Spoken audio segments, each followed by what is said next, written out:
Buongiorno.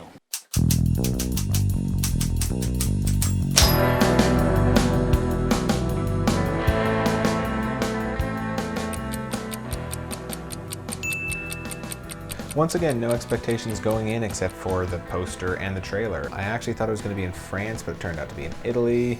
Such a big difference. But a pattern you'll notice going forward is that I actually like movies better that I have no expectations for. Okay, it's just episode 2, and we are already making revisions because I'm a perfectionist and I hate myself. So, the last episode's plot synopsis was way too long, and if you even started the video, which kudos to you, you definitely left halfway through because you thought, man, this is boring. I thought it was boring, and it was my video. So, for this episode and this movie, we are going to make this a lot shorter. But it's actually easier because this movie was in fact simpler than the last one. He actually said it in the narration in the beginning. This is a simple story. Questa è una storia semplice. The story is about a Jewish-Italian man, Guido Orifice, as he is moving from the country to the city. Which city? Doesn't matter. With his friend. They're going to work for Guido's uncle, who runs a restaurant, and they're going to be waiters in the restaurant. On the way into the city, and multiple times once they get there, he keeps running into this woman, Dora, who he's able to get to know rather well, pretty easily, with his endless and effortless charm and humor. He's a very funny guy. It's a nice movie. The second act of the movie starts pretty abruptly and very decisively with the presence of their son a few years later, and also shebang, it's World War II. So he and his uncle primarily are the ones who are taken to a concentration camp, but his wife also gets onto the train willingly in a very sad but good moment of the movie.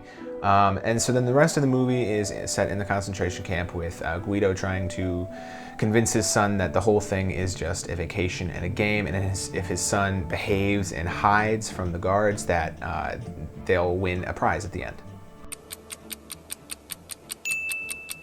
I really liked how the jokes in this movie were ongoing and actually affected the plot. There would be multiple iterations of one particular joke, like 2 or 3, and then the final one would actually affect Guido and his interactions with other people. For example, he and Dora were walking through the city at one point, and he was able to, crack jokes basically from reactions of different people that he had noticed before doing certain things, and he was able to make it seem like magic because he knew what they would do, and it was really funny and just very creative as far as physical and situational comedy goes. And then on top of that, the main theme of the ongoing game with him and his son in the concentration camp, and just his endless energy and creativity to keep his son, contained, kind of, was just crazy and sad, and it was just very good movie theme. The main issue though with the movie is also a part of the comedy. It was kind of like, having their cake and eating it too. It's like, well, you're trying to cross comedy with Nazis. So a lot of the situations in the movie felt, it kind of undid some of the tension and the very real dangers of being in a concentration camp with some of the things he was able to kind of get away with in his comedic mannerisms. It was unrealistic, and so it kind of took away from the very serious threats of the situation they were in. The music of the movie was nice, very, very good accentuation to what was happening. But at the same time, this movie won 3 awards, and one of them was for Best Music. And so I had that expectation going in that, oh, the music's going to be something really great. And it was like, yeah, okay, it's nice, but it wasn't award-winning nice. It had a theme, and it had, background, and that was pretty much it. And I'm like, well, okay, it's not that good. My vote for this movie is a 9 out of 10 because it was very pleasant to watch. It was a pretty simple story.